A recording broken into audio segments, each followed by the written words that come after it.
Hello friends, welcome to our channel. இன்னைக்கு நம்ம எப்படி ஈஸியா நன்னாரி சர்பத் செய்யறதுன்னு பார்க்கலாம். First அதுக்கு முன்னாடி நம்ம சேனலை subscribe பண்ணிட்டு பக்கத்துல இருக்க bell icon-ஐ touch பண்ணி all ஆப்ஷனை கொடுத்து வெச்சுக்கோங்க.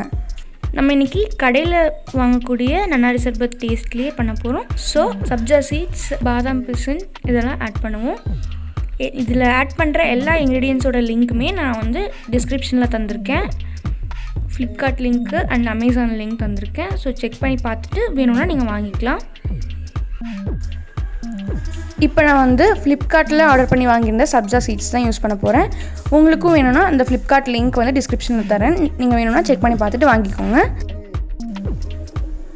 இத மெஷர் பண்றதுக்கு 1 டேபிள்ஸ்பூன் இல்ல 1 டீஸ்பூன் இந்த ரெண்டுல எது வேணா யூஸ் பண்ணலாம். நான் வந்து டேபிள்ஸ்பூனுக்கும் டீஸ்பூனுக்கும் டிஃபரன்ஸ் காட்டுறதுக்காக தான் நான் அப்படி காட்டியிருந்தேன். இப்போ வந்து நம்ம 1 டீஸ்பூன் தான் யூஸ் பண்ண போறோம். டேபிள் ஸ்பூன் யூஸ் பண்ணிங்கன்னா ரொம்ப அதிகமாக இருக்கும். ஸோ டீஸ்பூன் யூஸ் பண்ணிக்கோங்க.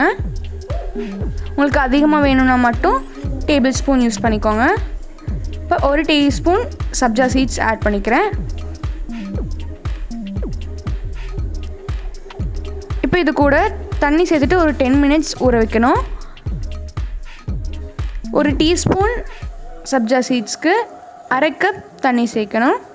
அதாவது 60 ml. 1/2 கப் தண்ணி சேர்த்துட்டு லைட்டாக மிக்ஸ் பண்ணிவிட்டு ஒரு 10 மினிட்ஸ் விட்டுருங்க. 10 மினிட்ஸ்க்கு அப்புறமா இது நல்லா ஊறிடும். 10 மினிட்ஸ்க்கு அப்புறம் பார்க்கலாம். இப்போ இது ரெடி ஆகிடுச்சு. நீங்கள் வந்து இந்த சப்ஜா சீட்ஸ் கண்டிப்பாக யூஸ் பண்ணணும்னு இல்லை, வேணும்னா ஸ்கிப் பண்ணிக்கலாம். இது வந்து ஜஸ்ட் ஒரு டேஸ்ட்டுக்காகவும் அண்ட் கொஞ்சம் ஹெல்த் பெனிஃபிட்ஸ் இருக்குது, அதுக்காகவும் தான் யூஸ் பண்ணுறோம்.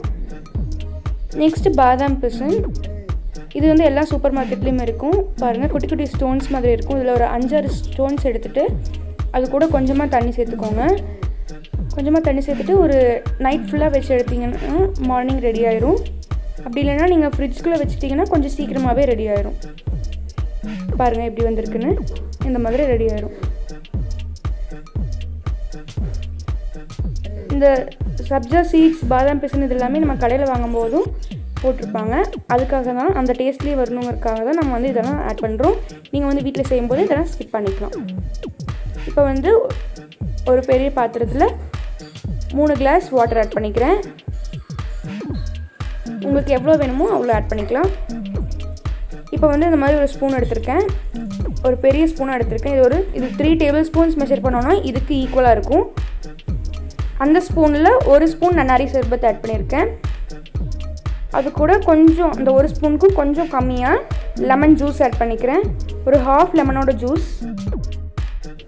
இது ஆட் பண்ணுறதால அந்த நன்னாரி சர்பத்தோட அந்த கசப்பை வந்து பேலன்ஸ் பண்ணிடும். அதுக்காக தான் நம்ம லெமன் ஜூஸ் சேர்த்துக்கிறோம். 3 டேபிள் ஸ்பூன்ஸ் லெமன் ஜூஸ் சேர்த்தாச்சு. இப்போ அது கூட சுகர் ஆட் பண்ணிடலாம். இந்த 1 ஸ்பூனை விட கொஞ்சம் அதிகமாக சேர்த்துருக்கேன். அதாவது 4 to 5 டேபிள் ஸ்பூன் சுகர் சேர்த்துக்கோங்க. இந்த மெஷர்மெண்ட்டில் போட்டிங்க அப்படின்னா கரெக்டாக இருக்கும். டேஸ்ட் வந்து கரெக்டாக வரும். ரொம்ப கசக்காது, ரொம்ப இனிக்காது, புளிப்பும் ரொம்ப இருக்காது, கரெக்டாக இருக்கும். இப்போ சர்பத் ரெடி ஆயிடுச்சு. நம்ம இதை ஒரு கிளாஸில் டிஸ்ப்ளே பண்ணிடலாம். அதுக்கு ஃபர்ஸ்ட் ஒரு கிளாஸில் நம்ம ஊற வச்சுருக்க பாதாம் பிசின் 1 ஸ்பூன், சப்ஜா சீட்ஸ் 1 ஸ்பூன், ரெண்டையும் சேர்த்துக்கிறேன். இப்போ அது கூட நம்ம நன்னாரி சர்பத்தையும் சேர்த்துக்கலாம். நான் முன்னாடியே சொன்ன மாதிரி பாதாம் பிசினும் சப்ஜா சீட்ஸையும் நீங்கள் வந்து ஸ்கிப் பண்ணிக்கலாம். பாருங்கள், நம்ம நன்னாரி சர்பத் ரெடி ஆயிடுச்சு. நம்ம கடையில் வாங்குகிற ஸ்டைல்லையே ஈஸியாக வீட்லேயே ப்ரிப்பேர் பண்ணிட்டோம். ஸோ நீங்களும் இந்த சர்பத் ரெசிபி ட்ரை பண்ணி பாருங்கள். ட்ரை பண்ணி பார்த்துட்டு எப்படி இருக்குன்னு கமெண்ட் பாக்ஸில் கமெண்ட் பண்ணுங்கள். இந்த வீடியோ பிடிச்சிருந்தா ஒரு லைக் பண்ணுங்கள் அண்ட் உங்கள் ஃப்ரெண்ட்ஸ்க்கும் ஷேர் பண்ணுங்கள். நம்ம சேனலை சப்ஸ்கிரைப் பண்ணிவிட்டு பக்கத்தில் இருக்க பெல் ஐக்கனை டச் பண்ணி ஆல் ஆப்ஷன் கொடுத்து வச்சுக்கோங்க. அப்போ தான் நல்ல நல்ல வீடியோஸ் பார்க்கலாம். தேங்க்ஸ் ஃபார் வாட்சிங்.